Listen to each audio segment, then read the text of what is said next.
Hey everyone, welcome to part 2 of the tongue and groove restoration on these Woodies. Okay, so yesterday I filmed after Mom's interruption. It's okay, Mom. You're a mom. Dude's always got to answer their mom when they call. But she said to everybody out there, she said she's sorry. That's okay, Ma. We love you. But yesterday, after I got done filming that, I started in on the restoration on the tongue, the plane that cuts the tongue. And as you can see, well, I didn't touch this part right here. It's the only piece that I haven't touched up except for the mouth. And yeah, I haven't touched anything in this where the cutter goes, where the iron goes, the inside of the abutments, where the plane rests, where the iron rests, or anything like that. And I haven't done anything to the throat. There's nothing really that needs to be done to the throat. But so all I have left on this particular plane for the body is this piece right here, and I did take the metal piece off. Here it is. So it stayed intact in one piece.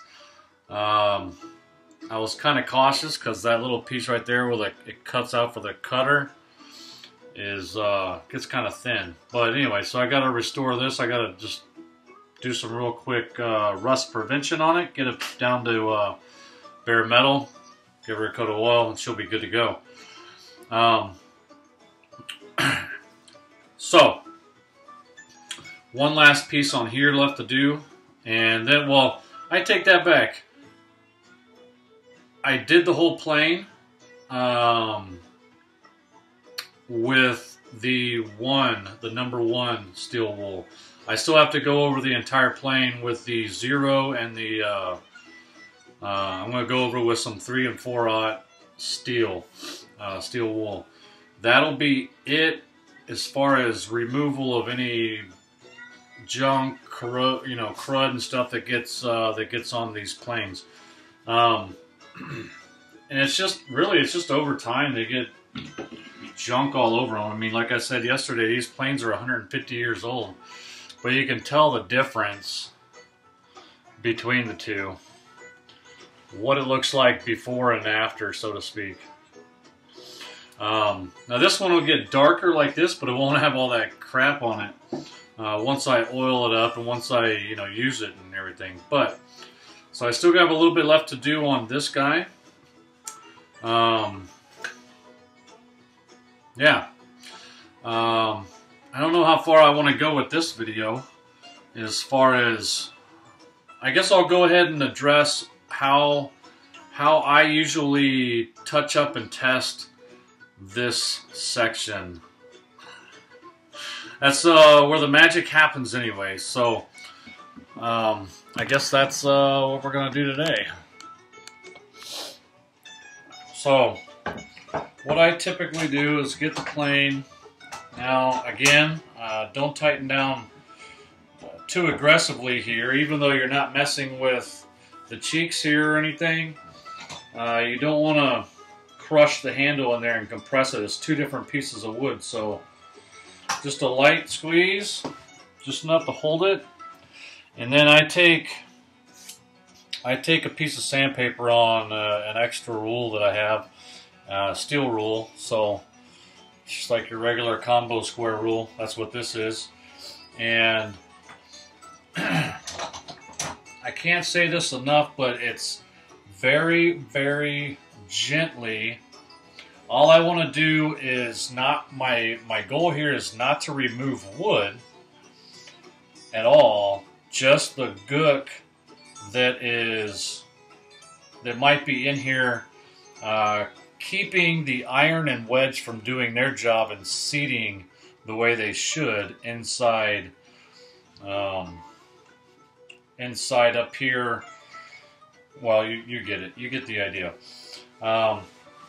Sometimes I've had a little trouble with if the plane handle is too tall that this won't clear, but most planes it still clears by a little bit. If not, then all you have left, you just have to work it in front of the handle. But like I said, this is just to give it a surface that is straight, flat, and free of gunk and junk. Now what I don't do is sit and go back and forth like this, because I'm going to have uneven pressures and whatnot. So I hold it back here, but that's just to keep it kind of from going cockeyed on me. I use the steel side up against the cheeks there, and that way I'm not removing any material off the sides, because you don't want to open that up widthwise. Like I said, I'm just taking my time doing this very gently, and I'll push right here and push back and forth.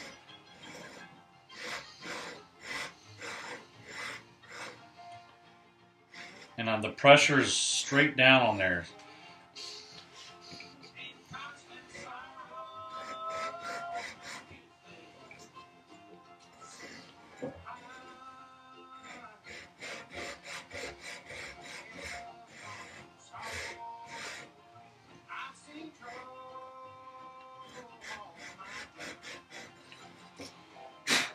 And that's it, really. I'm going to feel for it. I mean, there's still pencil marks in there, so I know I didn't take a whole lot out.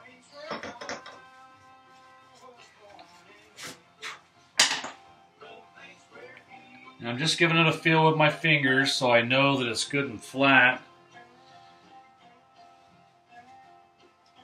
As best I can, anyway. Give her a good feel and a good sanity check. This, if you have junk in here, and I'm going to do the top side as well, as best I can anyway. This is the tricky part, because you can't really get your fingers in there to put the pressure on it, so you just have to kind of go for the feel. And this part isn't as critical, because nothing is truly seating on it, but you don't want gook in the top side. I don't know the proper terminology, but I'll use the largest plane I have to point out what I'm getting ready to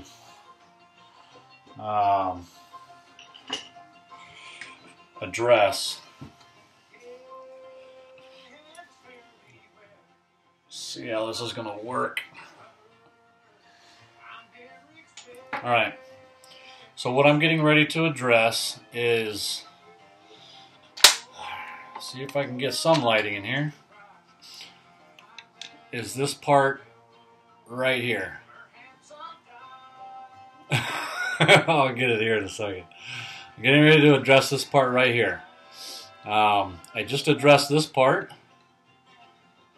and now I'm going to address that part. Like I said, it's not really to keep things getting seated properly and whatnot, although the fingers of the wedge do go up into that area. They're on the bottom side of the abutments, which on a plane this size, that surface is the bottom of the abutments. So these little tips right here are going to run. On a larger plane, this surface is completely separate from it. It's completely above and forward of it. But on a plane this size, it's the same surface. So you just got to make sure not to get too far to the edges where you're messing with the fitment of the points of your wedge. Now I'm just going to get it in there till I erase all the gap, and then I'm just going to go back slightly, back and forth, trying to stay away from the abutments. And that's it. I mean, I'm not doing a whole lot here.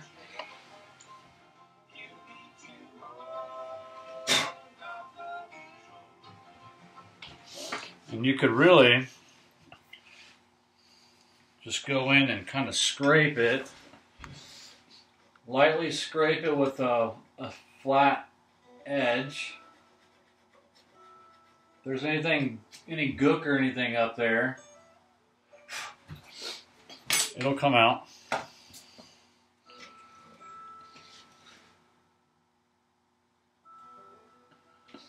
And right now I'm literally just going right up against that the abutments right here on the inside.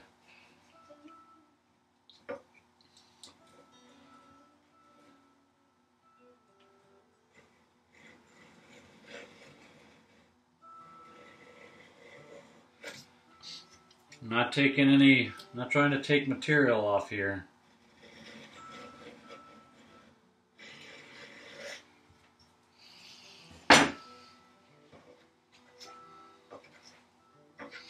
All I'm doing is cleaning it all up. And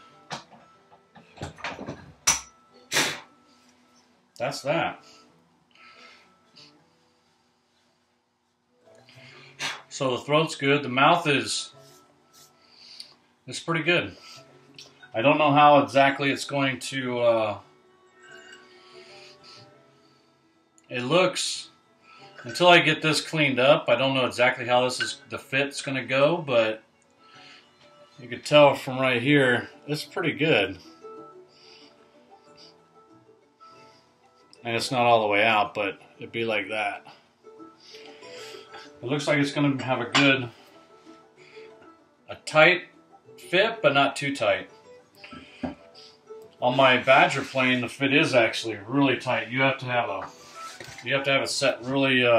You'd almost have to open up the mouth a little bit if you wanted to take anything heavier than a thou or two of a cut. All right, so that's good. I've addressed everything else. I'm just going to address this real light pressure. And I'm going to address... Now I did, right here, I got this whole plane here surfaced last night, and I'll show you the apparatus that I used to do my surfacing, but, and it's kind of worn down, so it'll be perfect when I go to address the wedge. I'm going to do this piece here, but I flattened this piece, and all I had left was a little bit here, and I felt it wasn't worth it to keep going. It would open up this mouth a little bit further than I wanted to try and get this little bitty bit down to the rest of it. So that, you can see right there, that darker spot right there. That's all that's left. And it's not very far off or anything. It's just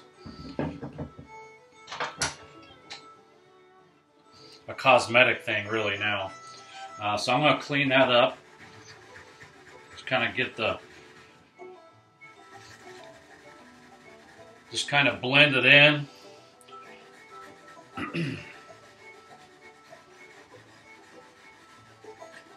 And another thing with the video, I did the video of this all last night, but it turned out really long, which is super boring for both of us. And I had my respirator on the whole time, which I should have it on right now, but I'm just doing very little work. And you couldn't hear a word I was saying, so just clean this up. And I try not to use too much pressure in one spot for a very long time without giving it a break, just because it's going to heat up the wood. So I'm just going to clean this fence up, which it serves no purpose. The bottom, this surface that I'm working right now, it serves no purpose other than backing up the fence. But it's not a surface that is used. I just don't want it to look like total crap. So, in all reality, I think I'm just going to hit it with a sanding block to get it down a little faster.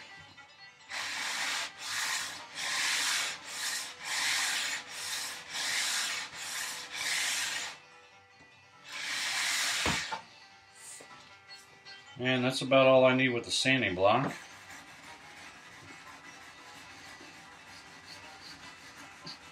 If you've never used steel wool instead of sandpaper, you ought to try it one day. You'd be amazed. The great thing about steel wool is you don't have to necessarily go with the grain like you do where if you're in sandpaper, you start scratching the surface if you go the opposite direction against the grain, or start going in circular patterns. That's going to show up where it doesn't so much when you use steel wool, especially once you start getting up there in your different grits.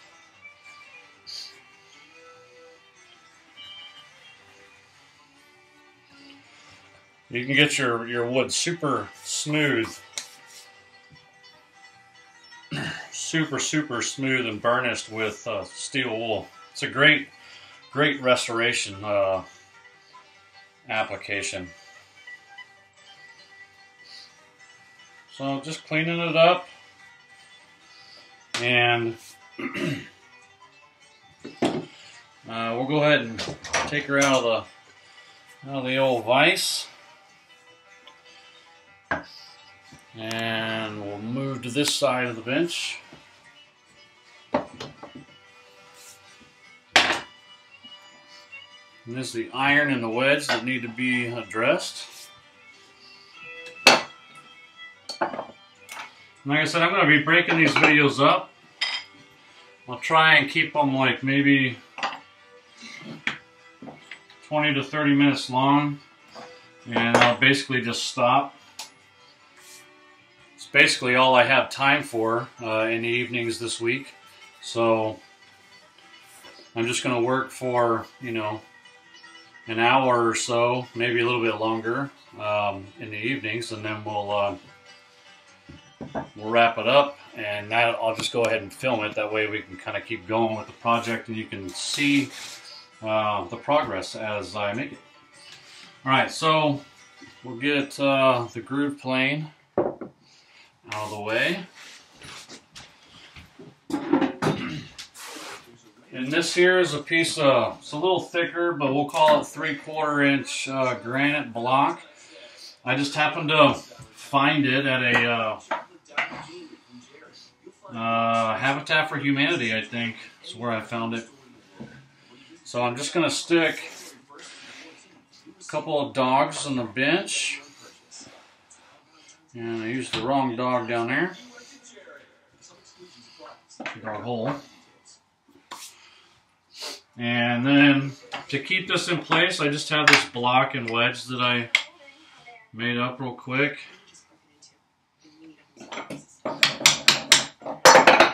So that works out just fine. And for the wedge, again, I'm not trying to get a whole lot of wood removal. And this wedge is in great shape. It's, well, I can't say enough about it. It's in great shape. It looks like there might be a little bit of a hairline crack, but I don't want to start spreading it and make it any worse. I don't know, maybe it'll reveal itself when we start this next process. So there's only two real surfaces that I hit on this. I want to see, first off, I want to see how it sits in the plane, the way everything is before addressing the iron or anything. And I'm looking down, you can't see it, so you have to take my word for it. I'm looking down where the wedge meets the abutments, and it is spot on. I mean, I cannot see any space there at all on either side, so that is perfect. Now, I didn't pound it in, but that would just get even better. And I can't see all the way down there, but it looks spot on right there. So, and this iron is actually in pretty decent shape compared to the ones I've done here recently. Just to kind of catch you up on what I did with the plane yesterday, on this other side, on this edge right here, the granite, I have the sandpaper folded over, and that's what I use to shove into the corner right here. So I wasn't going for a lot of removal there because I don't want to take a lot of wood. I'm just getting the gook off, and I ran it down a little bit on this one edge, but mainly it was for the sole. So I did it a few light swipes with this, and then I flipped the block around, the granite block, and that way it was the smooth edge like this, riding against the fence area, and the only place getting surfaced was the sole itself. So that's what I did, and I just kept running it, and I put pressure on it where I would normally would. That way it all wore evenly. Just paid attention to where my pressure was when I was the whole time I'm doing it, and it came out great. It didn't take that long.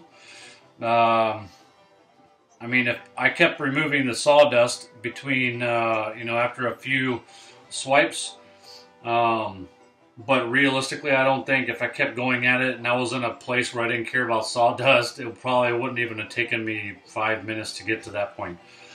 I'm going to do right now,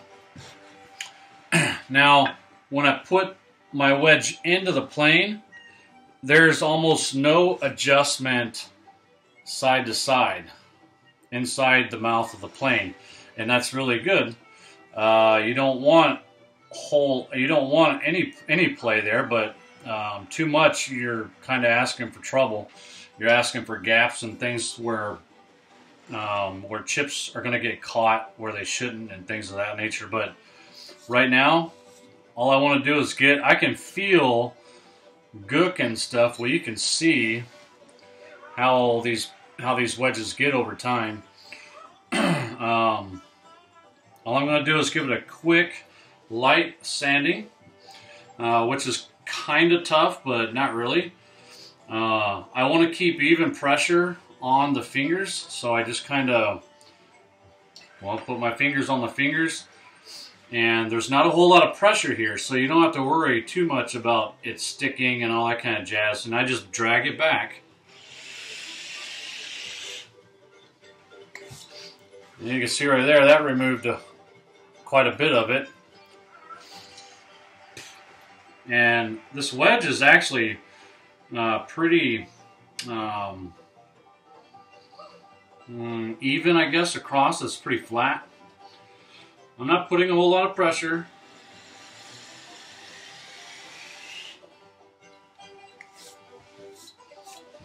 And I said, here is not wood removal. You're not trying to remove wood, just the gook. And that is as far as I'm going to go with that. And there's only two other surfaces I want to hit. Only one with sandpaper, and that's going to be the other side that hits the abutments.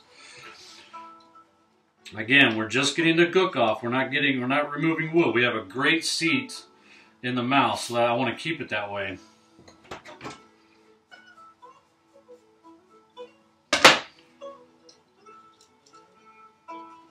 So it's just a matter of applying pressure in the right spots and then drag back.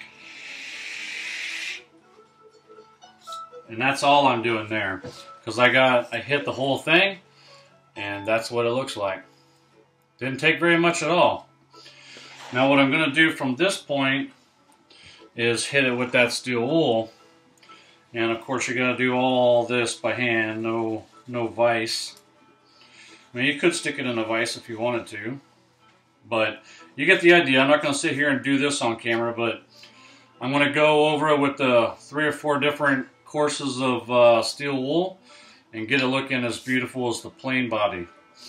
Now for the iron, see what time we're at. So we got, we'll keep it under 30 minutes. For the iron, I'm going to use the same block. Now it's kind of worn down, but I'm going to use the same block to start addressing my iron. I'm just going to get the wood off of here. Not that it really matters, but I'm going to get some of the wood dust off. And if you ever do these, if you ever have a lot of these to do,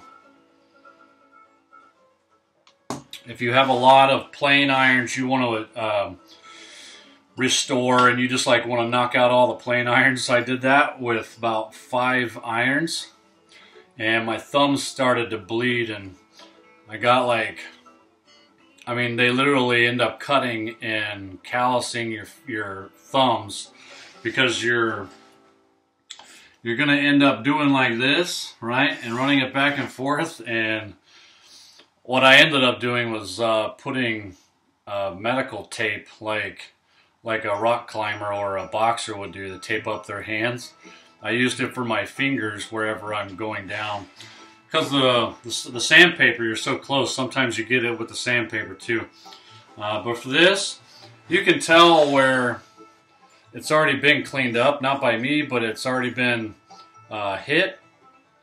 And we'll find out real quick when we start on here. But these old irons, only this bottom side right here is hardenable steel, and once you start addressing this bevel, you'll typically see where they laminated those 2 pieces of steel together, where they forged it. I'm gonna go ahead and hit it and see if we can see, so you can see.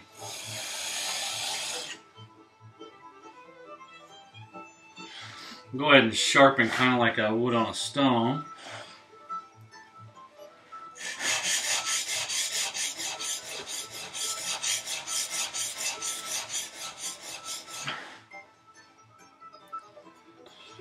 I don't know if you're going to be able to see it,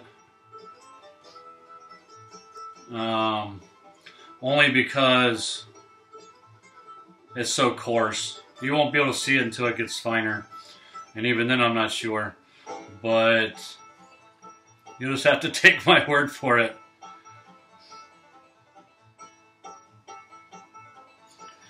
I'm trying to see, you can see something here, but that's just the abutment where it meets the plane, where the wedge is. I see what I'm looking at is I see a mark right here, but all it is the shape, the inside shape of the wedge, where it was stored or whatever for too long. But right now I want to get, I'm not too concerned about this right here, other than getting it smooth enough. That wasn't good. Thankfully, it didn't hit the part I care about. What I need to do here is make sure that the rust spots are taken down, and it's nice and smooth where it fits up into the plane itself. That's all I care about on the top, because it's going to go down like so. So right now, I'm just going to put it down onto the paper like so, and actually I'm going to shift this over.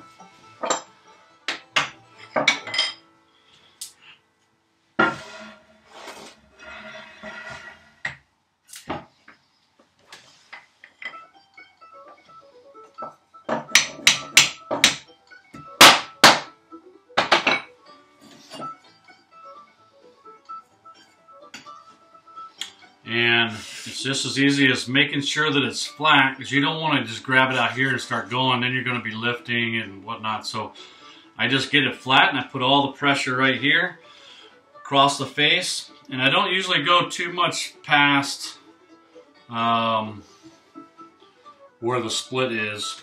Either that or in a regular iron.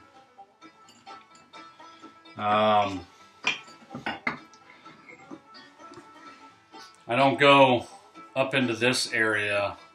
Of course, it's on the other side, but you get the idea.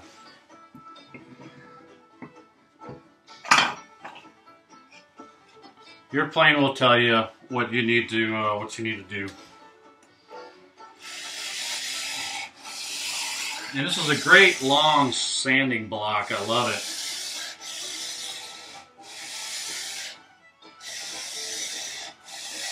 Just good, even pressure.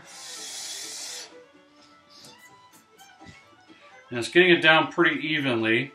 You can see I only took a few swipes there, but you can see how clean it's gotten already.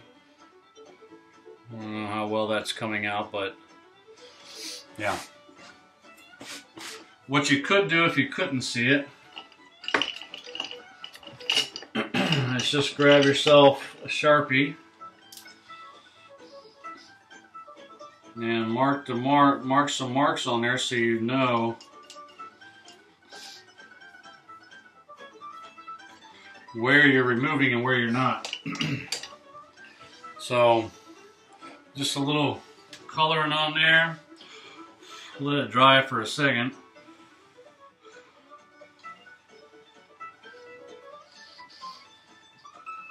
Right pressure, and go back and forth.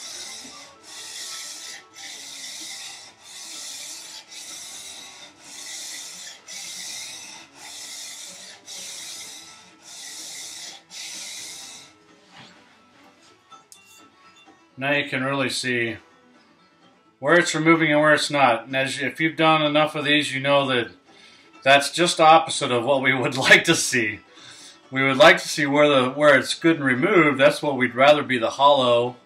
And I'd rather be, I would much rather, well, it be opposite, where the lines are on the inside, hollow here, and we're grinding on the outside. But as you can tell, it's not far off. I mean, just a few strokes and we already got it down to that. And this is pretty worn down sandpaper. Again, don't go too heavy, too long. Don't go really fast, because then you're just going to be creating heat. The friction is going to create the heat, and the heat is not good for heat-treated steel. You don't want to remove the temper on it. So I still got a little bit of ways to go, but as you can tell, I've already made a little bit of progress. It's almost to the edge on some spots, and I don't have too much further to go here. The other thing I'm going to look at when I'm addressing this iron for the first time is squareness, right? So also something I do is get it flat like this. Make sure that you're vertical, and just take a couple passes. All I'm doing right now is making sure that I'm vertical while I'm doing that. And putting even pressure across the entire length of the blade. I don't want to remove a lot of material, I just want to get it cleaned up. Now, I'm just going to check this to make sure that it's square. See how far off we are, because I know we're not going to be square. And you're not going to be able to see that, but we're pretty square. Make sure we're parallel too. And we're pretty parallel. But it looks like I have a little bit more to take off on one side than the other, but it's just a hair.